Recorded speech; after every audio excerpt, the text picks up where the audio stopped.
Caption Close Istanbul, AP. It was mid-afternoon when the Chinese police officers barged into Ali's house set against cotton fields outside the ancient Silk Road trading post of Kashgar. The Uyghur farmer and his cowering parents watched them rummage through the house until they found 2 books in his bedroom, a Quran and a handbook on dealing with interrogations. Ali knew he was in trouble. By nightfall the next day, Ali had been tied against a tree and beaten by interrogators trying to force him to say he took part in an ethnic riot that killed dozens in western China. They held burning cigarette tips to Ali's face, deprived him of sleep and offered him only salt water. When he asked for fresh water, they gave it to him in buckets poured over his head. That winter night in 2009, Ali recalled years later, would set him on a path that ended on northern Syria's smoldering plains, where he picked up a Kalashnikov rifle under the black flag of jihad and dreamed of launching attacks against the Chinese rulers of his homeland.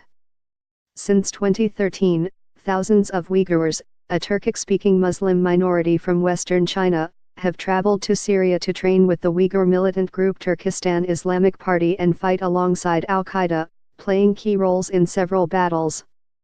Syrian President Bashar Assad's troops are now clashing with Uyghur fighters as the 6-year conflict nears its endgame.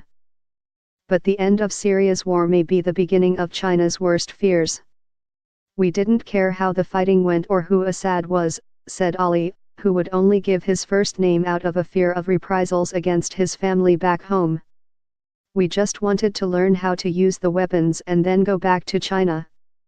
Uyghur militants have killed hundreds, if not thousands, in attacks inside China in a decades-long insurgency that initially targeted police and other symbols of Chinese authority but in recent years also included civilians. Extremists with knives killed 33 people at a train station in 2014. Abroad, they bombed the Chinese embassy in Kyrgyzstan in September last year. In 2014, they killed 25 people in an attack on a Thai shrine popular with Chinese tourists. China is just like the West, its officials say. The country is a victim of terror, and Uyghur men are pulled by global jihadi ideology rather than driven by grievances at home. Muslims in the Uyghur homeland of Xinjiang, as one Chinese official declared in August, are the happiest in the world. But rare and extensive Associated Press interviews with 9 Uighurs who had left China to train and fight in Syria showed that Uighurs don't neatly fit the profile of foreign fighters answering the call of jihad. There was a police trainer who journeyed thousands of miles with his wife and children to Syria, a war zone.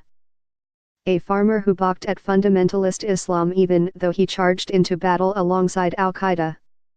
A shopkeeper who prayed 5 times a day and then at night huddled with others in a ruined Syrian neighborhood to study Zionist history.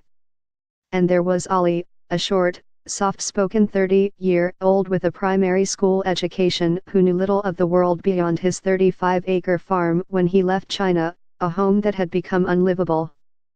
Sitting cross-legged one recent evening in an empty apartment overlooking a kickboxing gym in Istanbul, he recalled the vow he made the night Chinese police beat him for participating in a riot he never joined.